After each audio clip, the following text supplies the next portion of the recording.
Nairobi, capitale du Kenya. Bien loin de son image de joyau touristique, le Kenya va illustrer dans les années 70 et 80 toute la désillusion qui succède, ici comme ailleurs, à l'euphorie des indépendances. Car, ici comme ailleurs, une oppressante réalité va se faire jour.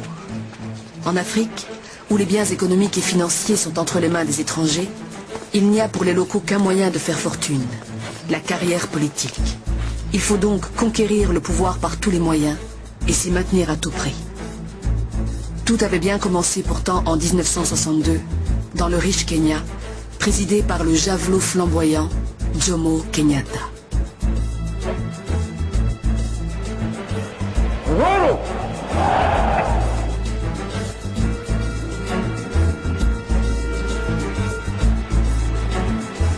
À la fin des années 50 et dans la décennie suivante, la grande majorité des pays africains ont acquis leur indépendance.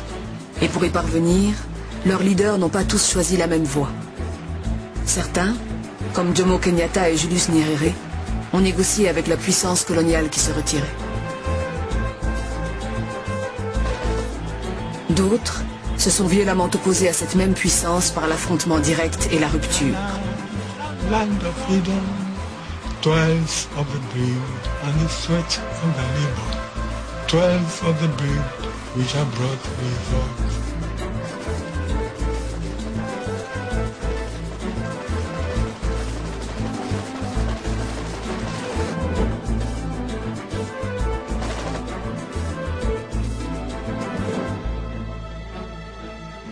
Nous avons connu les ironies, les insultes, les coups que nous devions subir matin, midi et soir, parce que nous étions des nègres. Au début des années 60, alors que les colonies anglaises et françaises ont dans leur immense majorité acquis leur indépendance, les colonies portugaises entament leur guerre de libération. Et en Afrique du Sud, l'ANC de Nelson Mandela vient juste de passer à la lutte armée. Si beaucoup de pays nouvellement indépendants sont d'abord placés sous le régime du multipartisme, la plupart dans les années qui suivent adopteront le système du parti unique. Leurs dirigeants ne seront jamais à court d'arguments pour en justifier la nécessité. Ainsi, l'Ivoirien Félix Houphouët-Boigny. Nous naissons à peine à la vie indépendante. Nous avons hérité des Français, non pas une nation, mais un État. La nation est une construction de longue haleine. Partout où on a tenté le multipartisme, on a ressuscité les querelles tribales. Nous devons dépasser les querelles tribales. En Côte d'Ivoire, comme dans la plupart des pays africains, le multiparti ne sert pas la cause de l'unité.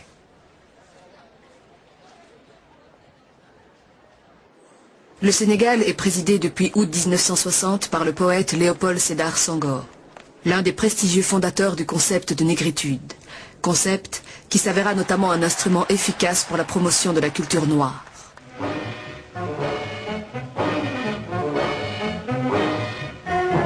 Le paysan parlera, l'ouvrier parlera, l'intellectuel parlera, l'homme politique parlera, la femme parlera. Tout semble donc aller pour le mieux au Sénégal. Pourtant, dès 1962, une crise majeure éclate, liée au tempérament des deux figures dominantes de la vie politique et à la nature du régime. Alors que tous les autres États africains avaient instauré un régime présidentiel, le Sénégal a instauré un régime parlementaire type 4e République. Autant dire que Senghor, malgré toute sa notoriété, son prestige, sa prééminence sur le plan politique, n'était pas le vrai chef de l'exécutif. C'était Mamadou Dia qui était le chef du gouvernement, mais aussi le chef de l'exécutif. Quand Mamadou Dia avait une audience hebdomadaire avec Senghor, il arrivait, il restait debout. Senghor lui disait alors qu'est-ce qu'il y a? Il dit non, non, il n'y a rien de particulier, et il repartait. faut quand même avoir une vraie séance de travail avec le président de la République pour lui parler des affaires. Même un roi qui règne et ne gouverne pas, ou une reine qui règne et ne gouverne pas, a besoin d'être informé, de savoir qu'est-ce qui se passe dans son pays. Mais ces questions de préséance n'expliquent pas tout. Dia, plus radical, n'a pas non plus la même conception du socialisme que Senghor. Pour écarter Dia, Senghor a alors recours à la théorie du complot. Le conflit qui a opposé le président de la République du Sénégal, M. Léopold Senghor, au président du Conseil, M. Mamadou Dia, n'aura duré que 48 heures. Après avoir fait encercler l'Assemblée nationale et évacuer par l'armée les députés qui s'apprêtaient à le renverser, M. Mamadou Dia avait tenté un coup d'État. Mais la majorité de l'armée se rallia aux parachutistes favorables au président Senghor. M. Mamadou Dia, qui s'était réfugié chez lui, essayait encore d'expliquer son attitude lorsqu'il fut arrêté, ainsi que 2 ministres, sur ordre du président de la République. C'en était fini. Ce n'était pas du tout un coup d'État. Et on avait convoqué le Conseil national du parti, sous la présidence de Senghor lui-même, chef d'État et secrétaire général du parti. Il s'est dissocié du parti pour aller rejoindre le mouvement des députés fondeurs qui étaient en rébellion contre le parti. C'est ça la vérité.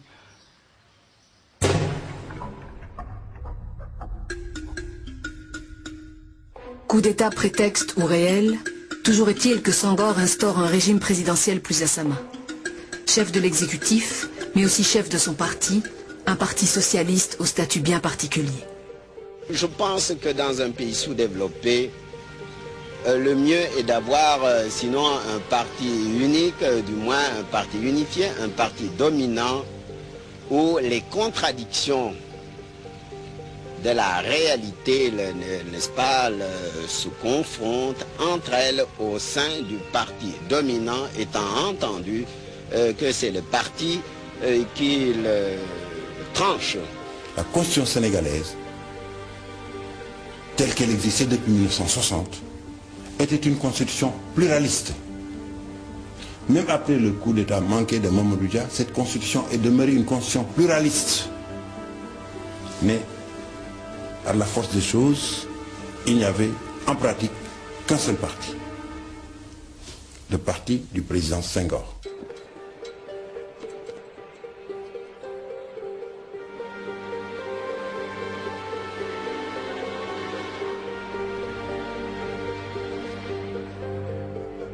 Un an après l'indépendance, la KANU, la Kenya African National Union de Jomo Kenyatta, remporte les élections générales. Et il ne lui faudra que quelques années pour adopter le statut confortable de parti unique. Se trouveront ainsi facilités, aux yeux de Kenyatta, son souci de rassembler les différentes ethnies et la mise en application de sa devise Harambi, en avant. Le paysage institutionnel du Tanganyika indépendant se rapproche de celui du Kenya avec toutefois une différence non négligeable. Dans ce pays, la TANU, Tanganyika African Nationalist Union, le parti du leader historique Julius Nyerere, est à ce point dominant qu'il en acquiert de facto le statut de parti unique.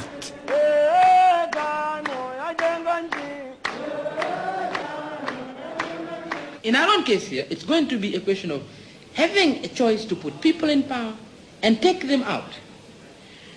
And this is not going to be exercised by our people, this right. As long as they are going to, it's going to be TANU, the dominant party, versus some silly thing calling itself a party whose candidate has no chance at all.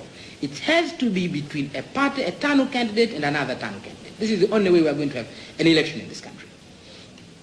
Au Ghana, il ne faut pas plus de 6 ans au président Kwame Nkrumah, figure tutélaire des indépendances africaines, pour adopter lui aussi le système du parti unique.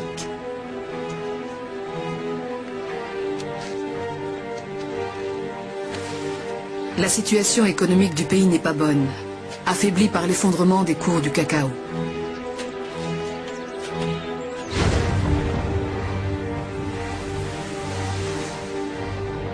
Les grands travaux du président, et notamment le barrage d'Akosombo, lui sont reprochés par une partie de la population dont les conditions de vie se dégradent.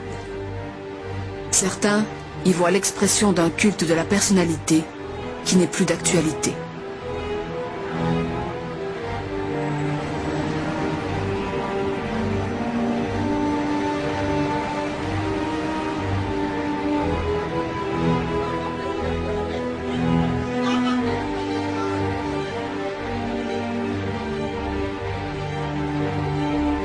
Après que leur leader ait échappé à plusieurs attentats dont l'un aurait pu lui être fatal, les Ghanéens ne peuvent que constater le durcissement de la surveillance policière dont ils sont les premières victimes.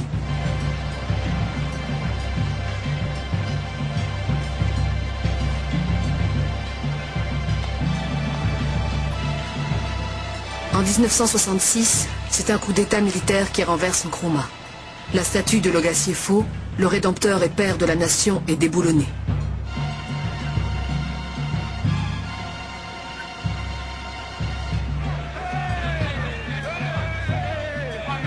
Majoritairement, son peuple ne le soutient plus. Il lui reproche d'être le valet de Moscou et de Pékin et oublie que leur illustre compatriote aura été des années durant le plus convaincu et le plus éloquent des leaders de l'unité africaine.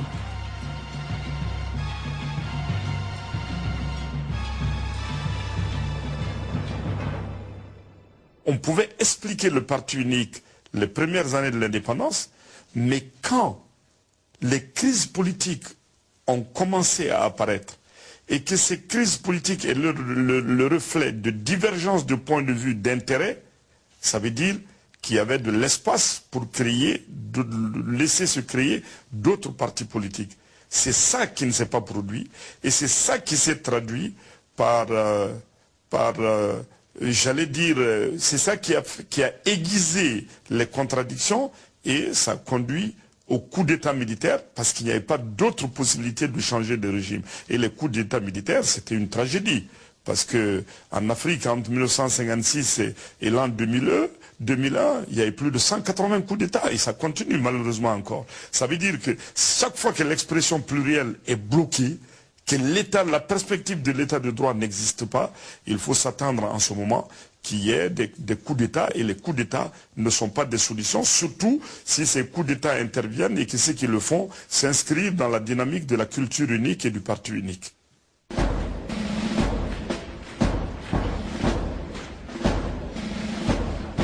Il en est ainsi au Mali, où un autre leader historique, le marxiste Modibo Keïta, est renversé en 1968 par le lieutenant Moussa Traoré, un ancien instructeur des mouvements de libération au Tanganyika.